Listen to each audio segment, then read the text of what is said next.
Ladies and gentlemen, yesterday I hosted the Chief of the South African Navy Prestige Charity Ball, and I called for all that were in attendance to not ignore what is currently happening around the world, especially within our country. As a South African citizen, you cannot afford to be ignorant on the current affairs and the state of our nation. As a parent, you cannot find yourself not being concerned about the future of your child or children. As Chief of the Navy, I am entrusted in providing mission-ready and capable Navy that must be able to patrol and keep our country's territorial waters safe, in order for my fellow South Africans to feel safe and enjoy the resources and wealth that is found in our oceans. Let me put it in a simple way, for ease of understanding for any ordinary South African. The point I want to bring across is that the South African Navy is not just a military force. It is a protector of our sovereignty, our maritime resources, and our citizens. Like what our former President and Commander-in-Chief, Dr. Nelson Nhlanhla Mandela, said during the International Fleet Review conducted in Cape Town on 5th April 1997, and I quote,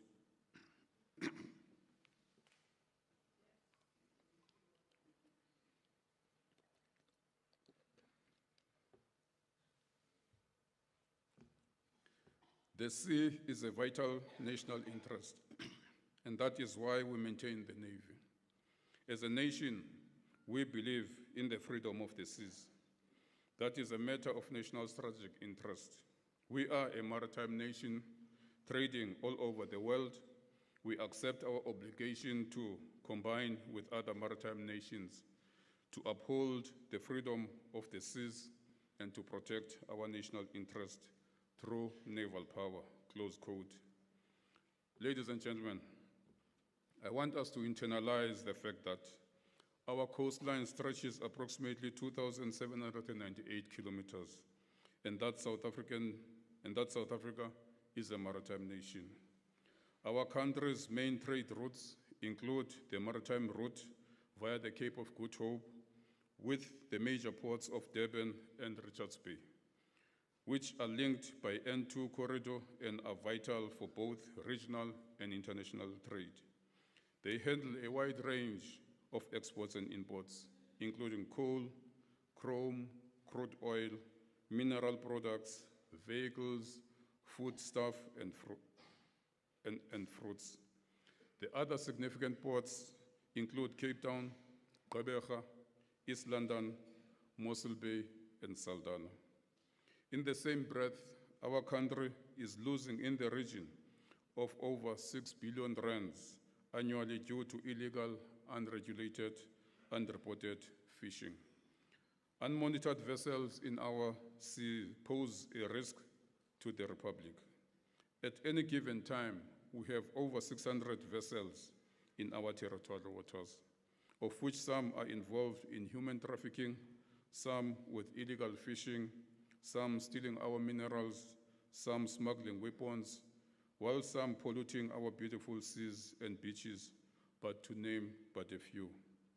Ladies and gentlemen, we also have to appreciate the fact that 98% of our country's trade volume moves by sea, making it the lifeblood of our international trade. Our maritime trade contributes significantly to our country's economy, with seaborne trade accounting for about 58% of total trade volume. Furthermore, our country's entire ocean economy, which includes maritime transport, is projected to contribute between 4.5 and 4.8% of GDP by 2038. And these projections are made by academia and several organizations such as the International Monetary Fund, the South African Reserve Bank, and various other international bodies and local analysts.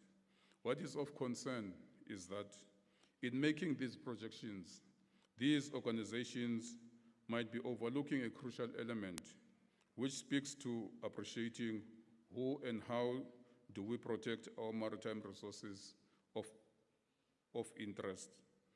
Our Navy is the first line of defense against threats that might emanate from the sea, whether piracy, illicit fishing, or other forms of maritime crimes. Our Navy must keep the critical shipping lanes safe and free so that our economy can prosper. Should or when disaster occurs at sea, our Navy must provide help through search and rescue operations, besides being part of the humanitarian assistance within the country and in the neighboring regions.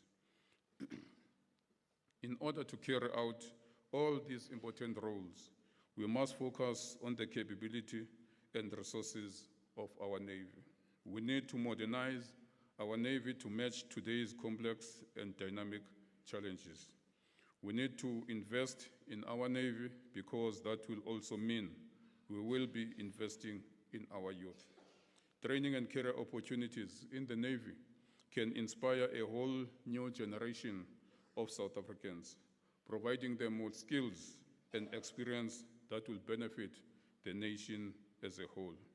Therefore, ladies and gentlemen, the continuous absence of the Navy at sea is dangerous for our country and any maritime country for that matter.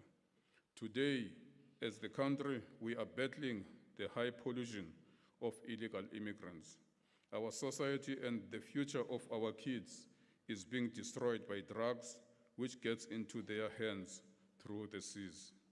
I invite you to read an article which was recently published on the Defense Web titled Opinion, Between Two Oceans and the South African Navy in Crisis, written by Nicholas Gotzel, a member of parliament, who is a member of the Joint Standing Committee on Defense. In there, he makes mention that, and I quote, various stakeholders in society tend to see expenditure on defense as being detrimental to expenditure in an economic realm. Yet, a robust defense force is essential to protect sovereignty, secure 80% of trade through maritime routes, support domestic stability, and lead African peacekeeping missions. Ultimately, a strong and capable defense force remains a core component of ensuring internal and external stability and safeguarding the conditions for positive economic outcomes, close quote. For our cabinet to approve the reduction of the SNDF workforce or strength is actually nothing far from telling us to implement a defense version of what General Mkhwanazi has disclosed in the Madlanga Commission with regards to the closure of the political killing task team. Closing down the SNDF is like having a house without walls, effective CCTV systems, and reaction capability should thieves violate your space uninvited, or buying a car and not taking an insurance, or not having a life cover for yourself and family. Yesterday, I shared with those that attended the Prestige Ball that in the past week, I was in Australia to attend the Indo-Pacific Sea Power Conference 2025. Whilst I was interacting with the chiefs of navies from different maritime countries at the conference, the chief of the Kenyan Navy mentioned that a week before coming to Australia, his Navy caught a ship from East Asia that was carrying a large consignment of drugs, which was destined for Mozambique. And you will agree with me that Mozambique was not the final destination, but maybe South Africa was. The Philippine chief also brought to my attention the fact that on continuous basis, they arrest ships carrying drugs whose destination is Southern Africa. So what I am stressing is that our prolonged absence at sea due to non-availability of serviceable ships and submarines, all because of under-resourcing of our Navy, should concern you as fellow South Africans. I I often find myself questioning whether those responsible for making significant decisions, particularly regarding the funding of our defense force, if they may be directly or indirectly influenced by these drug cartels, illegal traders, maritime criminals, and human traffickers. Because it will appear that these consistent underfunding and incapacitating of the South African Navy and the Defense Force in general is to ensure the success of the operations that undermine our nation, compromise its sovereignty, and jeopardize the future of our children. The unpatriotic and what appears to be a sellout posture of defunding the SA Navy and the SNDF in general leaves me with a question of whether the people behind what I would like to call nonsense, if they are not busy with a mission to privatize the SA Navy and the SNDF, seeing that the private security is a lucrative business in our country and it is replacing the state security machinery. We must refuse this kind of unconstitutional policy decisions. I am telling you today that should the SA Navy's roles fall into private hands, and the same government that is today telling us that there is no money to fund the Navy, they will use the government reserves to fund those private security forces. To add salt to this wound, attempts have been made by certain government departments to bring a foreign company to come patrol our waters. As the Navy, we rejected this sellout and unpatriotic decision. Maritime security narrative is about protecting our way of life. Our oceans define who we are. It feeds our people, sustains our economy, and connects us to other nations through the Indian and Atlantic Ocean. When our maritime domain is secure, our nation stands secured. But for that, we must first secure ourselves from within through good governance, coherent laws, accountable institutions, and leaders who put national interests above competition and personal greed. We must invest not only in hardware, but also in our people, our sailors, our engineers, the analysts, and the families that give meaning to our platforms, because they are all the center of gravity, of our gravity. All I am putting to you this evening is that we cannot continue being silent observers of our country being at risk of losing its sovereignty. We need to advocate for a stronger, well-funded defense force. We need to think about what is it at stake for not having visibility and the Navy present at sea. We cannot be ignorant of what is happening around the world. Look at what the West is doing in the Caribbean, Venezuela to be precise. With so much military power in terms of their warships deployed near Venezuela, and the world is currently speculating a possible invasion. On one hand, there are also these ongoing military crises between Russia and Ukraine. Then the West, on the other, are also pointing their guns towards Nigeria, threatening them with military action. The question we should be asking ourselves as South Africans is, who will the West target next in our African continent? Ladies and gentlemen, let us not think we spared from this devilish bullying of the world. With that in mind, I say we need to be found ready and not be a repeat of what Libya went through after it was accepted back into the so-called world democracy. Libya's military was caught with their pants down due to failing to rejuvenate itself and thinking that the world was on their side and that they will never attack them. All I'm putting to you this evening is that we cannot continue to be silent observers, our country being taken to dogs. We need to advocate for a stronger, well-funded defense force. We need to think about what is at stake for not having a Navy present at sea. With the responsibility entrusted in me to command the seas of our country, and the love I have for our motherland, I find it difficult to separate emotions from my responsibility, and I'm not apologetic about it. Fellow South Africans,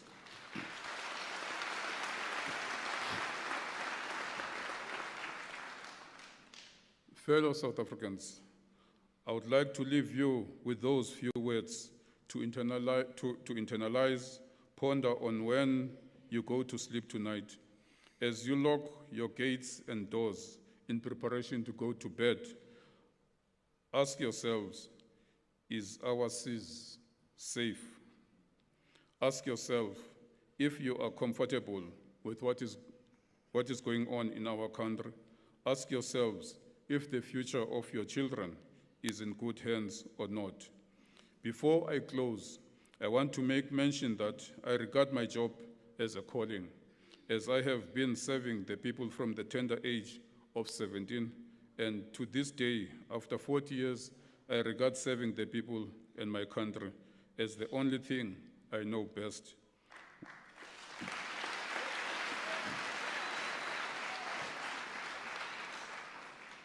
When I made mention last night that I will continue serving my people and country in my next life, should I find a Navy to join on the other side, the program director got me excited when she gave me a report on her quick research that there is indeed a heaven Navy, which I will gladly join.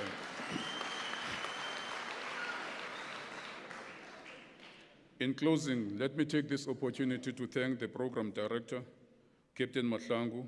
Thank you very much for the professional and exceptional execution of your responsibilities as the master of ceremony for this important event in the Navy calendar. To the acting public relations officer, Commander Madiba, Mr. Mabina, and your team, well done, and thank you for the good work that went into the planning, organizing, and execution of this beautiful evening. I also send my appreciation and thanks to our world-renowned SA Navy Band and the 2025 SNDF Choral Competition champions, our own SA Navy Choir. Thank you for the beautiful music you are providing us tonight, which makes this event more beautiful. Thank you to the management and all the support teams of UNISA for the support provided to my coordinating team and for keeping and making the venue available to us year in and year out. Let us continue the collaboration and support going forward. I also want to take a moment to express my heartfelt gratitude to each and every one of you, the guests, for coming out in your numbers and joining us tonight. Your presence has made this gala a truly memorable occasion. I'll also like to thank my close protectors who look after my life and my office staff who bring warmth and comfort to me and also ensure that my family is also having the same warmth and comfort when I leave them behind at home, every time when duty calls. As we approach the festive season, I wish you and your loved ones a joyous and safe holidays. May this bring you peace, happiness, and warmth of family and friendship. Thank you once again for being here tonight. I wish you safe travels back home and all of your planned journeys. I look forward to seeing you all in the new year. Our untouchable music director, Commander Matikizela, and the best choir conductor in the SNDF, our one and only Warrant Officer Twala. Let the music play on and keep us mesmerized with a few more music pieces. Ladies and gentlemen, I thank you very much.